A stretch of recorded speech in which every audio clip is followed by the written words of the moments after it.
तो वारंवार पाहत होता, तर त्यांना असं वाटलं की याच्याजवळ हार नाही आहे. त्यांनी क्षणाचाही विचार न करता इन्स्टंटली तो हार घेतला आणि त्याला दिला.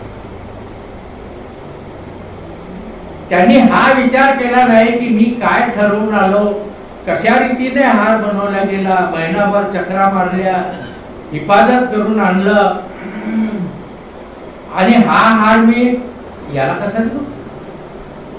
आयुष्यात पहिल्यांदा मी काही ठरवलं आणि आणलं, अजिबात त्याच्या मनात हा विचार आला नाही. निस्वार्थपणे त्यांनी त्याला अगदी त्याच्या हातात दिला आणि पुन्हा नेहमीसारखे दोन्ही हात रिकामे लाईन मध्ये उभे राहिले. पण त्यांना कशाचंही दुःख नाही. त्यांना नेहमीप्रमाणे बाबांना हे केलं, डोकं टेकलं.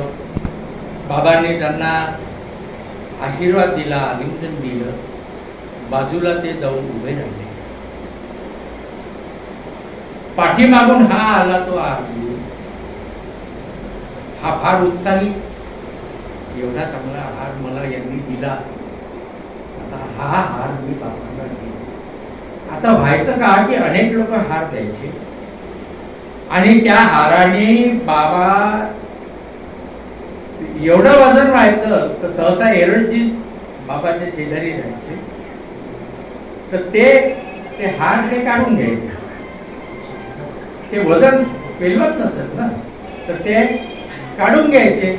मंडळीपैकी बहुतेक एरडजीच राहायचे, कारण ते इंटरप्रिटर होते की नाही, तर ती काढून घ्यायचे आणि बाबांचं त्या हाराकडे कधीच लक्ष राहत नसत. कोणी बारीक हार दिला की कोणी चमकीदार दिला की कोणी मोठा हार दिला, तर ते म्हणजे मेकॅनिकल ती प्रक्रिया घडायची. ते फक्त आपण फोटोमध्ये व्हिडिओमध्ये बघतो, ते सगळ्यांना आशीर्वाद द्यायचे. त्या हाराकडे त्यांनी तर कधी पाहतच नव्हते ते, कारण त्यांना त्या हाराचं काही मूल्य नव्हतं, त्या प्रेमाचं होतं. तर त्याला ते आशीर्वाद द्यायचे. कुणाला काही व्यक्तिगत द्यायचं असेल तर आपला फूल वगैरे एखादं त्याच्या हातात पडायचं. तर अशा रीतीने ते हाराचं ते ओझं होतं ते रिकामं झालं आणि याचा नंबर आला.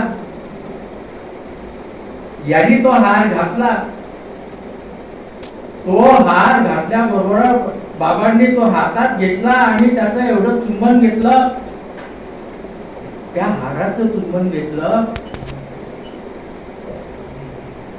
आणि बाबा पाहतात, ते बाजूला उभा होता, तो त्याच्याकडे पाहून म्हणतात,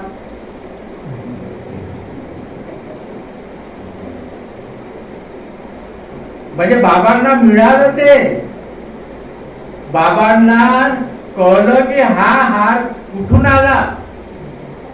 ते तर ईश्वर होते. आणि बाबांनी जेव्हा त्याचं चुंबन घेतलं, सगळे हार काढून टाकले, एकुलता एक तो हार, आणि त्याचं चुंबन घेतात बाबा आणि त्याच्याकडे पाहून ते आपली प्रतिक्रिया देतात. त्यांना वाटलं की माझं काय नशीब आहे. म्हणजे पहा, बाबांनी त्यांनी